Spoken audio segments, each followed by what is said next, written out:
नमस्कार, मैं संजय शास्त्री आप सभी लोगों का story.com के ऊपर हार्दिक अभिनंदन और स्वागत करता हूं। मित्रों, अक्षय तृतीया का पावन पर्व है और ये पर्व एक महान महापुरुष के जन्म दिवस भी है। वो महान व्यक्तित्व जो शास्त्र से ब्राह्मण कहलाया, शस्त्र से क्षत्रिय था, जो एक ऋषि कुल में जन्म लेता है, भगवान विष्णु का छठा अवतार कहलाता है, जिसने कठोर तपस्या करके भगवान शिव से परसा प्राप्त करता है, जिसके जीवन का मूल उद्देश्य था अहिंसा परमो धर्म, धर्म हिंसा तथैव च, जो क्षत्रियों को पृथ्वी से 21 बार विहीन बना देता है इस पृथ्वी को। वो महान व्यक्तित्व माता पिता का इतना महान भक्त था जो पिता के कहने पर अपने माता के भी 2 टुकड़े कर डालता है।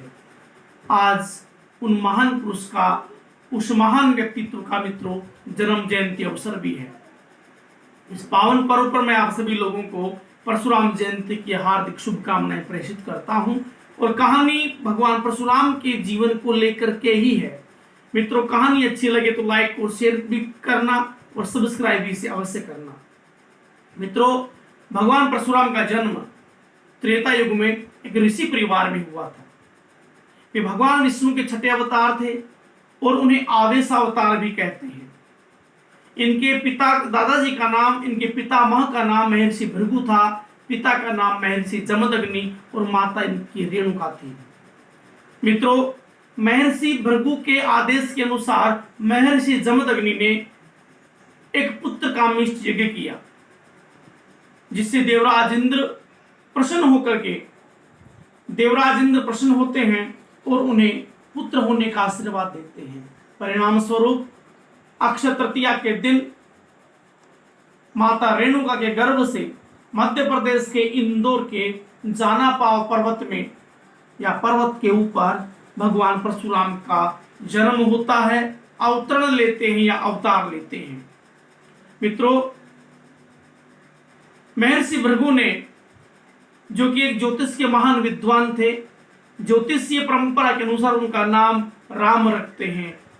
जमदग्नि के पुत्र होने के कारण वे जामदग्नि कहलाए और भगवान शिव से परसा प्राप्त करने के कारण वे परशुराम कहलाए। मित्रों, भगवान परशुराम की प्रारंभिक शिक्षा दीक्षा थी महर्षि विश्वामित्र के आश्रम में और महर्षि ऋचिक के आश्रम में होती है।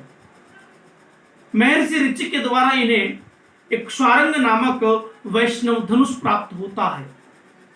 भगवान शिव की कठोर तपस्या के कारण जब भगवान शिव की तपस्या करते हैं तो इन्हें विदद्वी नामक परसा भगवान शिव से प्राप्त होता है। भगवान कृष्ण से इन्हें त्रिलोक्य कवच प्राप्त होता है और भगवान विष्णु से इन्हें भूमंडल पर जन्म लेने का आशीर्वाद प्राप्त होता है।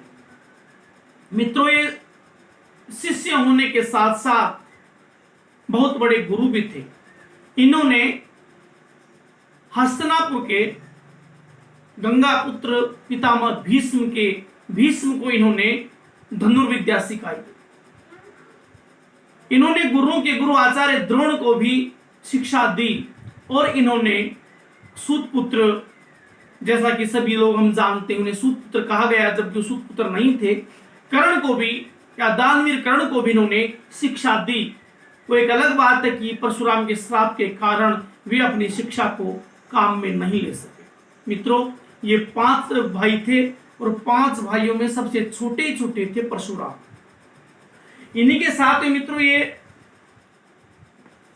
अपने माता पिता के अनन्य भक्त भी थे। एक बार एक घटना है कि गंधर्व राज चित्ररथ, जो अपनी अप्सराओं के साथ काम क्रीड़ा में लीन थे, इस काम क्रीड़ा को माता रेणुका देख लेती है और कामग्नि माता रेणुका के मन में भी जग जाती है, प्रज्वलित होती है।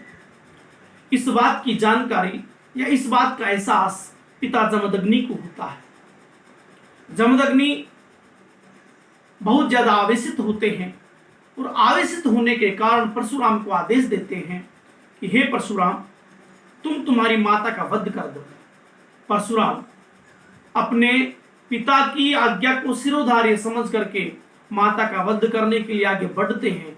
4 भाई जो थे ने रोकने का प्रयत्न करते हैं, लेकिन क्रोधित परशुराम चारों भाइयों का वध कर देते हैं और माता का भी वध कर डालते हैं। महर्षि जमदग्नि परशुराम के इस कार्य से प्रसन्न होते हैं और कहते हैं कि हे परशुराम, मैं तेरे इस कार्य से प्रसन्न हूं, जो मांगना चाहते हो मांग लो। परशुराम कहते हैं, पिताजी, आपके कहने से मैंने मेरी माँ और भाइयों का वध कर दिया, मेरे कहने से आप इन्हें पुनर्जीवित कर दीजिए और ये जो वाकया घटा है ये वाकया भी इनके यादाश्ती में न रहे, ऐसा आप काम करें। महर्षि जमदग्नि खुश होकर के उन्हें पुनर्जीवित कर देते हैं।